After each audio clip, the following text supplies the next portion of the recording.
Good morning friends, નમસ્કાર, સુપ્રભાત. આજે આપણે યુનિટ 5 માં read 2 no man are foreign. કોઈ વ્યક્તિ વિદેશી નથી, પરદેશી નથી. વિદેશ એટલે શું? આપણા માટે સમજો યુરોપની કન્ટ્રીના જે પણ યુરોપ કન્ટ્રી છે બધી આપણા માટે પરદેશ કહેવાય. એમના માટે બીજા કોઈ એક ખંડના દેશોને પરદેશ કહેવાય. પણ આ અહીં એવું કહેવા માંગે છે કે કોઈ જ દેશ, કોઈ જ માણસ આપણા માટે પરદેશી નથી, કોઈ જ વ્યક્તિ આપણા માટે પરદેશ નથી. આ કવિતાની અંદર કવિ બહુ જ સરસ મજાની બાબતને દર્શાવે છે. પરંતુ આપણી હિન્દુ સંસ્કૃતિ પ્રમાણે જો જોવા જઈએ, આપણે આપણા હિન્દુ ધર્મના એક વાક્યને સમજવા જઈએ તો એ એક વાક્ય આ જે પણ કવિતા છે એ કવિતાનો બિલકુલ સારાંશ છે. સંસ્કૃત ભાષા કે જે સંસ્કૃત ભાષા સમગ્ર સૃષ્ટિની મુખ્ય ભાષા કહેવાય, સંસ્કૃત ભાષા કે જે સૌથી પહેલી ભાષા કહેવાય, એ સંસ્કૃત ભાષામાં લખાયેલું એક વાક્ય વસુધૈવ કુટુંબમ. સમગ્ર વસુધા, સમગ્ર સૃષ્ટિ આ એક જ કુટુંબ છે, એની જે ભાવના કહેવામાં માંગે છે એ જ ભાવના, એ જ બાબત આ કવિ અહીં આ કવિતા દ્વારા કહેવા માંગે છે. તો ચર્ચા કરીએ આ કવિતામાં આપણને શું સમજાવવા માંગે છે. રિમેમ્બર, યાદ રાખો. જો કવિ કહે છે રિમેમ્બર, યાદ રાખો મિત્રો, નો મેન આર સ્ટ્રેન્જ. આમ તો સ્ટ્રેન્જ એટલે વિચિત્ર થાય, પણ અહીં વિચિત્ર નહીં, અહીં સ્ટ્રેન્જ નો મતલબ છે અજાણ્યો. કોઈ જ વ્યક્તિ આપણા માટે અજાણ્યું નથી. નો કન્ટ્રીઝ ફોરેન. કોઈ દેશ આપણા માટે વિદેશ નથી. કોઈ જ વ્યક્તિ આપણા માટે વિદેશ નથી, કોઈ માણસ આપણા માટે અજાણ્યું નથી. કેમ એવું કહે છે? સીધી વાત છે મિત્રો. તમે અત્યારે ઇન્ડિયામાં, ગુજરાતમાં, અમદાવાદમાં, હું અહીંયા ઊભો છું અને સમગ્ર સૃષ્ટિના કોઈ પણ વ્યક્તિને તમે લઈ લો, બે આંખો, બે કાન, શ્વાસ નાકથી જ લેવાય છે, કાન આ જ દિશામાં છે. ક્યારે એવું બન્યું બે કાન અહીંયા આપી દીધા હોય મનુષ્યોને અહીંયા કાન આપે એવું બન્યું? બેની જગ્યાએ ત્રણ આંખો આપી છે એવું જોયું છે? એક આંખ અહીંયા હોય, એક આંખ અહીંયા આપી હોય, તો બે આંખ અહીંયા હોય, આ બાજુ જોવા માટે, આ બાજુ જોવા માટે. દરેક મનુષ્ય ઉપર સ્કિન, ચામડી છે, ફર. બોલવાની ક્રિયા મોંથી જ ક્રિએટ થાય છે. દરેક મનુષ્યો સમગ્ર પૃથ્વીના એ આપણા માટે અજાણ્યા નથી, વિદેશી નથી. કારણ કે beneath all uniform, આ યુનિફોર્મ નીચે, આ કપડા નીચે, beneath યુનિફોર્મ એટલે બે બાબત થઈ શકે. એક કે આપણા કપડા નીચે, અધરવાઇઝ સ્કિન રૂપી એક uniform. A single body breathes. Breathe એટલે શ્વાસ લેવો.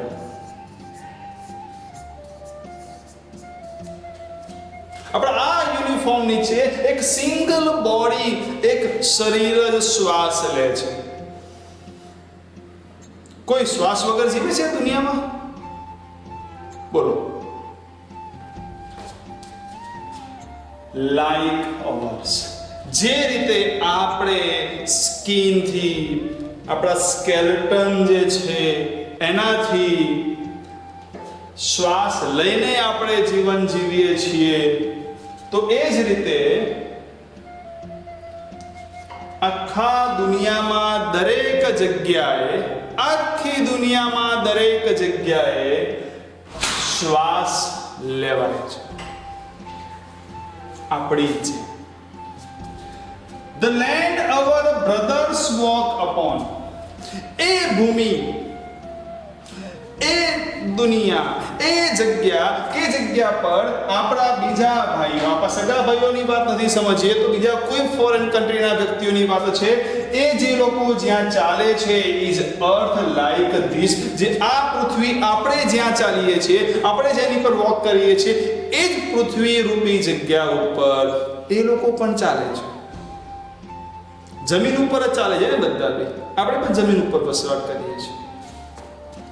In which we all shall lie, જે પૃથ્વી કે જે પૃથ્વી પર આપણે બધા વસવું, આપણે બધા વસીએ છીએ, આપણે જે પૃથ્વી પર રહીએ છીએ એ જ પૃથ્વી પર એ લોકો પણ રહે છે. આપણે સગા બે ભાઈઓ હોઈએ, કુટુંબના સભ્ય હોઈએ, એક ઘરમાં રહીએ છીએ, આપણે એક જ ઘર કહીએ છીએ, અમારું ફેમિલી, વી આર ફેમિલી. તો એ રીતે ના હોઈ શકે. પૃથ્વી, સૃષ્ટિ, વી આર ફેમિલી. આપણી જ પૃથ્વી છે ને, એ પણ કહે છે અમારી પૃથ્વી, આપણે પણ કહે છે અમારી પૃથ્વી, અમારી જમીન, એ પણ કહે છે અમારી જમીન, પણ એ અમારી જમીનમાં વિખવાદ ક્રિએટ થઈ જાય છે. ક્યારેક ઘરમાં ને ઘરમાં બે ભાઈઓમાં કે વિખવાદ, આ મારું ઘર, મારું ઘર, પણ જ્યારે આપણું ઘર કહેવાય ને ત્યારે કેટલું સરસ ફેમિલી રહી શકતું હોય. અને એ જ પદ્ધતિમાં જો સમગ્ર સૃષ્ટિમાં, સમગ્ર પૃથ્વી પર આપણી પૃથ્વી, આપણા વ્યક્તિઓ, આ માનવતા જ્યારે થાય તો શું થશે? અત્યારે આખું પૃથ્વીના જેટલા બી દેશો છે, મોટા મોટા દરેકે દરેક દેશો એક બોર્ડર પર આવીને ઊભા છે, થર્ડ વર્લ્ડ વોરની દિશા તરફ આવીને ઊભા છે. વેઇટ કરી રહ્યું છે આપણું થર્ડ વર્લ્ડ વોર. એ ત્રીજું વિશ્વયુદ્ધ હવે રાહ જોઈ રહ્યું છે ક્યારે શરૂઆત થાય, અને મનુષ્ય જગતને, સમગ્ર મનુષ્યને બતાવી દઉં કે પહેલા વિશ્વયુદ્ધમાં શું નુકસાન થયું હતું, બીજા વિશ્વયુદ્ધમાં શું નુકસાન થયું હતું, અને બીજા વિશ્વયુદ્ધ પછી તો ઘણા 50થી વધારે વર્ષ વીતી ગયા છે, અને હવે તો પરમાણુ બોમ્બ, અણુ બોમ્બ એવા અતિ વિનાશી શસ્ત્રો તૈયાર થઈ ગયા છે. શું નુકસાન થાય છે બતાવવા માટે ત્રીજું વિશ્વયુદ્ધ તમારા કટાર ઉપર ઊભું છે. પણ કવિ એ જ વસ્તુને દૂર કરવાનો પ્રયત્ન કરી રહ્યો છે. કવિ એ વિચારવા થઈ રહ્યો છે કે આને દૂર કરીએ. કેમ કે લોકોની ભાવના થઈ ગઈ છે અમારી જમીન, અમારી જમીન, અને ભાવનામાં લોકો એકબીજાને તિરસ્કાર કરતા થઈ ગયા છે. એક દેશ બીજા દેશથી દૂર ભાગી રહ્યો છે, એક વ્યક્તિ બીજા વ્યક્તિથી દૂર ભાગી રહ્યો છે, એનો લાભ લઈ રહ્યા છે. જાત, ધર્મ, કોમ વિરોધી અમુક વ્યક્તિઓ આ પર ષડયંત્ર રચી. કવિ એટલે જ કહેવા જઈ રહ્યો છે કે આપણે જ્યાં વસીએ છીએ ને ત્યાં જ એ પૃથ્વીના લોકો બી વસે છે. they too aware of, એ પણ જાણે છે. અવેર એટલે જાણવું. તેઓને પણ જાણકારી છે. શેની જાણકારી છે? સન, સૂર્ય, એર, વોટર, હવા, પાણી, પ્રકાશ. જીવન જીવવા માટે આ ત્રણ મેઇન વસ્તુ છે. બોલો, ત્રણમાંથી કોઈ આખા સૃષ્ટિમાં કોઈ એવો વ્યક્તિ ખરો ના જોઈતું હોય ને? અહીંયા પાણી પણ H2O થી જ બને છે. ત્યાંનું સૂત્ર CO2 નહીં હોય. ખ્યાલ આવ્યો? પાણી એ જ હશે, આ જ સૂત્રથી બનતું પાણી હશે. એર, આપણા એરમાં જે પ્રમાણ છે, પ્રમાણના તત્વો બીજા દેશના હવામાં હશે. સૂર્ય, આપણે અહીંયા સાહેબ અમારે ત્યાં રાઉન્ડ સૂર્ય છે. સાહેબ અમેરિકામાં જો ચોરસ હશે, સાહેબ સાઉથ આફ્રિકામાં થોડોક ખૂણાવાળો હશે, એવું હોય ખરું? એ જ સૂર્ય છે. જે સૂર્ય આપણને પ્રકાશ આપે છે, એ જ સૂર્ય સમય પ્રમાણે બધા જ વિશ્વના બધા જ દેશોને પ્રકાશ આપે છે. સૂર્ય ભેદભાવ નથી રાખતો પ્રકાશ આપવામાં. તો આપણે કેમ એ સૂર્યમાં ભેદભાવ રાખવાની વાત, કેમ આપણે એને બદલવાની વાત થાય છે? are fed by peaceful harvest. એક શાંતિથી લણાયેલા ભોજનને આપણે ફેડ એટલે આરોગીએ છીએ. આપણે જે ખાઈએ છીએ એ એક પ્રકારનું ભોજન ખેતીવાડીથી ઉત્પન્ન થાય છે ને યાર. સમગ્ર વિશ્વમાં આ જ હાલત છે.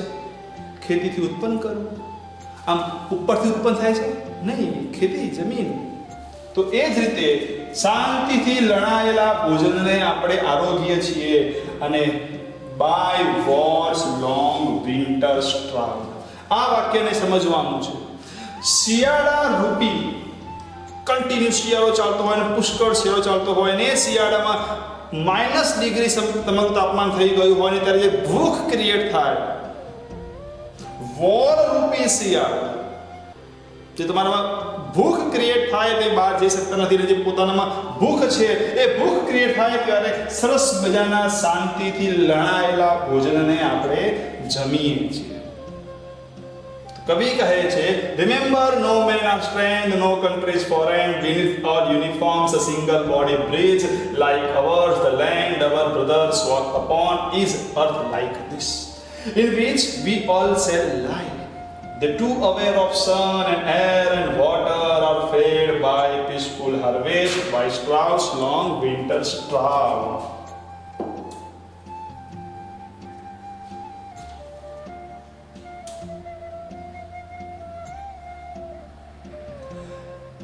Their land are ours. હવે કવિ આગળ વાત કરે છે. Their hands are ours. એમના જે હાથ છે ને એ પણ આપણી જેમ જ છે. ये हाथ मुझे दे दे ઠાકુર. તો આ ડાયલોગ ત્યાં પણ લાગુ પડે. બબ્બે જ હાથ બધાને ભગવાને આપેલા છે અને બે હાથમાં 5 ફિંગર્સ. ક્યાંક ઋત્વિક રોશન જેવા નસીબદાર વ્યક્તિઓ બી હોય, પણ their hands are ours. એમના હાથ આપણા જેમ જ છે. and in their lines we read. અને હાથોની જે લાઈન છે, રેખાઓ છે, એ આપણે વાંચી શકીએ. a labor એટલે મજૂરી, not different from our own. એ લોકો પણ મજૂરી કરે છે, આપણે પણ મજૂરી કરીએ છીએ. એમની મજૂરી ને આપણી મજૂરી કે અલગ નથી. Remember, they have eyes. એમને પણ આંખ છે. આપણે આખી શું કરીએ છીએ? જાગીએ છીએ, સરસ મજાના સૂઈ જઈએ છીએ, સપના જોઈએ છીએ. અને એ જ રીતે લાઈક અવર્સ, એવોને પણ આંખો છે આપણી આંખની જેમ, જે વેક જાગે પણ છે એન્ડ સ્લીપ સૂઈ પણ જાય છે. એન્ડ સ્ટ્રેન્થ, તેઓને પણ નશાનો પાવર છે, તેઓને પણ શક્તિ છે, તેઓની પાસે બળ છે, પણ દુનિયામાં કોઈ પણ પ્રકારનું બળ that can be won by love. અને એ બળ છે એ ત્યાંના બળને પણ આપણે પ્રેમથી શક્ય હોય તો જીતી શકીએ. કહેવાનો મતલબ પેલો દેશ છે તો એ દેશ ભલે ને ગમે તે હોય, પણ જ્યાં સુધી એ દેશને પ્રેમથી આપણે રહી શકતા હોય તો આપણે રહેવું જોઈએ. In every land is common life. દરેક સૃષ્ટિ ઉપર, દરેક જમીન ઉપર કોમન લાઈફ છે. એકવાર જીવીએ છીએ, મરવાનું છે. દરેક વ્યક્તિ, સમગ્ર સૃષ્ટિનો દરેક વ્યક્તિ જન્મ પણ લે છે અને મૃત્યુ પણ પામે છે. નાનાથી જ મોટો થાય છે. કોઈ દેશ સુધી લાવો મોટાથી નાના તરફ લઈ જતો હતો તમને નથી.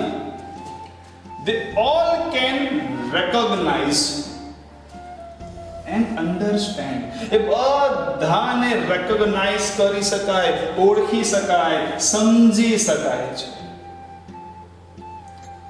Let us remember. પણ આપણે યાદ કરી લઈએ. ચલો આપણે યાદ કરીએ. Whenever, જ્યારે પણ, we are told, આપણને જ્યારે પણ કહેવામાં આવે છે to hate our brothers. આ આપણા ભાઈઓને ધિક્કારો. આ ભાઈઓ એટલે કોણ? બીજા દેશના વ્યક્તિઓ, આ ધર્મના વ્યક્તિઓ, આ જાતના વ્યક્તિઓ, આ કોમના વ્યક્તિઓને જ્યારે પણ આપણને કહેવામાં આવે છે કે આપણે ધિક્કારો, આવું કોણ કહે છે? પોલિટિશિયન હોઈ શકે, રાજનેતા હોઈ શકે, ધર્મગુરુ હોઈ શકે, પોતાનું શાસન ચલાવનારા વ્યક્તિઓ હોઈ શકે. એ એમના સ્વાર્થ માટે અંદર વિખવાદ ક્રિએટ કરે છે. અને જ્યારે પણ આપણને એવું કહેવામાં આવે કે આ તમારા ભાઈઓને તમારે ધિક્કારવાના છે, સમજવું કે એ સમયે ઇટ ઇઝ અવર સેલ્સ. આપણી જાતે જ આપણા મનથી આપણે લાગુ પડી જઈએ છીએ. શું કરવાનું લાગુ કરી દઈએ છીએ? that we shall spurges. ધિક્કાર. આપણે પછી લોકોને ધિક્કારવા લાગીએ છીએ. નહીં, આ વ્યક્તિ ના જોઈએ, આ દેશનો વ્યક્તિ ના જોઈએ. બિટ્રે, દગો આપવો.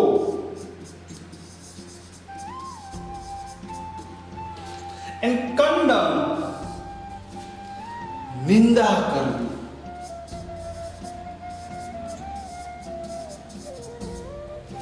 જ્યારે આપણને કહેવામાં આવે છે કે આ વ્યક્તિઓને તમારે ધિક્કારવાના છે, આ વ્યક્તિઓને તમારે હેટ કરવાનું છે, તો આપણે જાતે જ કરવા લાગીએ છીએ. પછી એમને ધિક્કારવા લાગીએ છીએ, દગો આપવા લાગીએ છીએ, નિંદા કરવા લાગીએ છીએ આપણે એમની.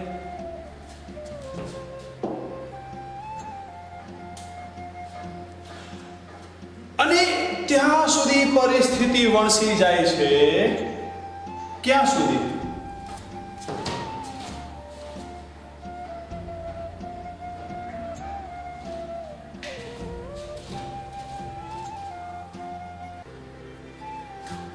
રિમેમ્બર, આપણે જ ટેક આર્મ્સ. આર્મ્સનો મતલબ અહીં લેવાનું છે શસ્ત્રો.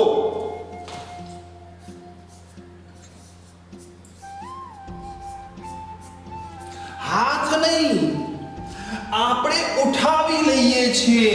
શું ઉઠાવી લઈએ છીએ? શસ્ત્રો ઉઠાવી લઈએ છીએ અગેન્સ્ટ ઈચ અધર, એકબીજાના વિરુદ્ધમાં. હવે આવી ગયું મુખ્ય બાબત. હવે આપણે એકબીજાના વિરુદ્ધમાં શસ્ત્રો ઉઠાવી લઈએ છીએ. અને એ શસ્ત્રોથી થાય શું? શું તમને એવું લાગે છે કે માત્ર મનુષ્યને નુકસાન થાય છે? શું તમને એવું લાગે છે કે આ દેશ ઉપર આ બોમ્બ બ્લાસ્ટ કરશે અને હુમલો કરશે અને દેશ જીતી લેશે ને ઓકે પછી એ દેશ પર એ રાજી કરશે? આટલું એ શક્ય નથી. આજે તમે એટલું વિચારો કે ઓસ્ટ્રેલિયામાં જંગલમાં લાગેલી આગ, કેલિફોર્નિયાના જંગલમાં લાગેલી આગ, અમેઝોનના જંગલમાં લાગેલી આગ, એ તમે એનું સર્ચ કરશો અને તમે બિલકુલ જાણશો ને તો એ ત્રણ દેશની, એ ત્રણ એક નાના વિસ્તારની વાત છે. એમેઝોનનું જંગલ, કેલિફોર્નિયાના જંગલની અને ઓસ્ટ્રેલિયાના જંગલની. પણ એ ત્રણ આગથી સમગ્ર વિશ્વને ક્યાંક ને ક્યાંક નુકસાન થયું છે. એ રિસર્ચર્સ કહે છે કે આનાથી સમગ્ર વિશ્વને નુકસાન છે. એવું ના સમજો કે એ માત્ર જે તે દેશનું નુકસાન છે. એની ઇફેક્ટ સમગ્ર વિશ્વને થાય છે. તો આ એ જ વસ્તુ કહેવા માંગે છે કે પૃથ્વી એ આ ભારત મારો, આ અમેરિકા આપણું, આ દેશ આ અમારો, આ રશિયા એ કે અમારું નહીં. આવી કોઈ મોટી હોનારત થાય, બોમ્બ બ્લાસ્ટ છે, પરમાણુ બોમ્બ છે, તો એના ઇફેક્ટ છે ને એ સમગ્ર પૃથ્વીને અસર કરે છે. પૃથ્વી તો આપણો તો ઘર જ છે, આપણો ખૂણો છે એક. તો કહેવા માંગે છે it is the human earth that we defied. આપણે એકબીજા પર શસ્ત્રો ઉઠાવી લઈએ છીએ ને એ શસ્ત્રો શું કરે છે ખબર છે? ડિફાઈડ એટલે નાશ કરવો. અને એ શસ્ત્રો નાશ તરફ લઈ જાય છે. કોનો નાશ તરફ? અર્થ, પૃથ્વીને. કઈ રીતે એનો નાશ કરે છે? ઓર હેલ્સ ઓફ ફાયર. હેલ્સ નો મતલબ તો નરક થાય, નર્ક જે કહીએ છે. અગ્નિ રૂપી નર્ક, બોમ્બ બ્લાસ્ટ, ધૂમ, અગ્નિ જ્વાળા. શું હોય? વિચારો તમે કે પહેલો જે પરમાણુ બોમ્બ નાખવામાં આવેલો હિરોશીમા નાગાસાકી, વર્ષો સુધી એની અસર, વર્ષો સુધી તેની અસર એ સમગ્ર વિસ્તારમાં રહી. આ એક નાનો પરમાણુ બોમ્બની શરૂઆત હતી. હવે એના પરમાણુ બોમ્બ એ સમય છે એનાથી અત્યારે કેટલા વર્ષો પસાર થઈ ગયા. હવે કેવા કેવા પરમાણુ બોમ્બ બન્યા છે? શું એક બોમ્બથી માત્ર એક સિટીનો નાશ થશે?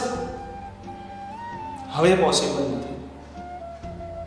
હવે તાંડવ રચાય જો આ ટાઈપનું કોઈ યુદ્ધ થાય ને. મનુષ્યએ આ જેટલી મજૂરી આટલા સદીઓથી આ બધા વ્યક્તિઓ ભેગા થઈને સરસ મજાની સૃષ્ટિની રચના કુદરતે તમને કરી આપેલી છે અને તમે એના હવે શું બની જાઓ છો? માલિક બની જાઓ છો. ગુલજાર સાહેબ દ્વારા લખાયેલું એક સરસ મજાનું ગીત છે જે રેફ્યુજી મૂવીમાં લખાયેલું છે, ગવાયેલું છે. पंछी नदिया पवन और झोंके, पंछी नदिया पवन के झोंके, कोई सरहद इन्हें ना रोके. લો બોર્ડર પર તમે જાઓ, ફટલે ચલો પાસપોર્ટ લાવવા મળો, તમને એન્ટ્રી જ નહીં મળે.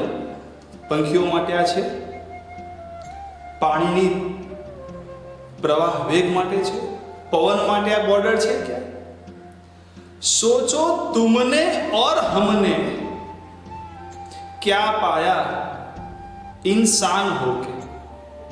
તમે ને આપણે શું મેળવ્યું યાર એક ઇન્સાન બન્યું? બસ એક ક્યાંક ને ક્યાંક આપણે મર્યાદામાં આવી ગયા, ક્યાંક ને ક્યાંક સ્વાર્થમાં આવી ગયા. ધીરે ધીરે ધીરે આપણે આ નાશ કરીએ છીએ આ સમગ્ર સૃષ્ટિનો. ધ હેલ્સ ઓફ ફાયર, આગ રૂપી નરક, ડસ્ટ, ચારે બાજુ ડસ્ટ કરી દઈએ છીએ, આગ વહેવાઈ દઈએ છીએ, આપણે અગ્ન જ્વાળાઓ ફેંકી દઈએ છીએ ચારે બાજુ. અને એ અગ્ન જ્વાળા શું કરે છે? આઉટરેસ કરે છે. આઉટરેસ કરવું એટલે ઉલ્લંઘન કરવું. આ અગ્ન દ્વારા જે છે એ ઉલ્લંઘન કરે છે. શેનું ઉલ્લંઘન કરે છે? નિર્દોષનું. ઇનોસન્સ એટલે નિર્દોષનું. અહીંયા બે પ્રકારના નિર્દોષની વાત થયેલી છે. એક, મનુષ્ય આમ તો નિર્દોષ જ છે, થોડાક જ વ્યક્તિઓને લઈને સમગ્ર આ યુદ્ધ ક્રિએટ થાય અને જે મરે છે સામસામે નિર્દોષ જ મરે છે. પેલા દેશના સૈનિકો એમના દેશની આન અને બાન માટે મરે છે, તો આ દેશના સૈનિકો એમના દેશની આન અને બાન અને શાન માટે મરે છે. દરેકે દરેકને પોતાના દેશની શાનની પડી છે. પાઇન્દર પોતે આખા સમગ્ર વિશ્વનો નાશ કરવા જઈ રહ્યો છે. પણ એક છે ઇનોસન્ટ એટલે નિર્દોષ, મનુષ્ય રૂપી નિર્દોષ. અને બીજો નિર્દોષની વાત છે ઓફ એર, આ હવા, પાણી, શુદ્ધતા. આ બે એક નિર્દોષ છે, ભગવાને આપેલી દેણ છે. એને આપણે શું કરીએ છીએ? ઉલ્લંઘન કરીએ છીએ. તે હવા પાણીમાં જે શુદ્ધતા છે એનું આપણે ઉલ્લંઘન કરીએ છીએ. That is everywhere hour on. અને એ ચાહે કોઈ પણ સૃષ્ટિના કોઈ પણ ભાગમાં જાઓ, એ હવા અને પાણી આપણા જ માટે છે. શું ભગવાને એમના માટે ક્રિએટ કર્યા છે હવા અને પાણી? ના. સૃષ્ટિના સમગ્ર જગ્યા પર આપણા માટે જે આ હવા છે, પાણી છે, એનું આપણે ઉલ્લંઘન કરીએ છીએ નરક રૂપી ફાયરના જે અગ્ન જ્વાળા છે એના થકી. અને એટલે જ કવિ કહે છે, રિમેમ્બર, યાદ રાખો, no man are foreign and no country strange. યાદ રાખો મિત્રો, કોઈ દેશ વિદેશ નથી, કોઈ વ્યક્તિ પરદેશ નથી. કવિએ ખરેખર આ બાબત કવિતા દ્વારા આપણને બહુ સારી વસ્તુ કીધેલી છે. પણ મેં કીધું પહેલા જ, સંસ્કૃતનું એક જ વાક્ય આપણા ધર્મનું, હિન્દુ, દરેક ધર્મ કહે છે કે ભાઈ બધા જ ધર્મોનું માન આપો, સન્માન આપો. દરેક ધર્મમાં કહ્યું છે કે સમગ્ર સૃષ્ટિની રચના સમગ્ર વ્યક્તિ માટે થઈ છે. વસુધૈવ કુટુંબ. દરેક ધર્મના લોકો એક ભાઈચારાની ભાવનાથી રહેતા હોય, દરેક જાતિના લોકો એક ભાઈચારાની ભાવનાથી રહેતા હોય. તો આ સમય જે બહુ નજીક આવી રહ્યો છે, એવું લાગે છે કે કદાચ આ હમણાં થશે. અને ક્યાંક નવી પેઢીને આપણે શું આપવા જઈ રહ્યા છીએ એની સરસ મજાની વાત અહીં કરેલી છે. મિત્રો, ખરેખર આ કવિતાને ખૂબ મનથી સમજજો. નમસ્તે.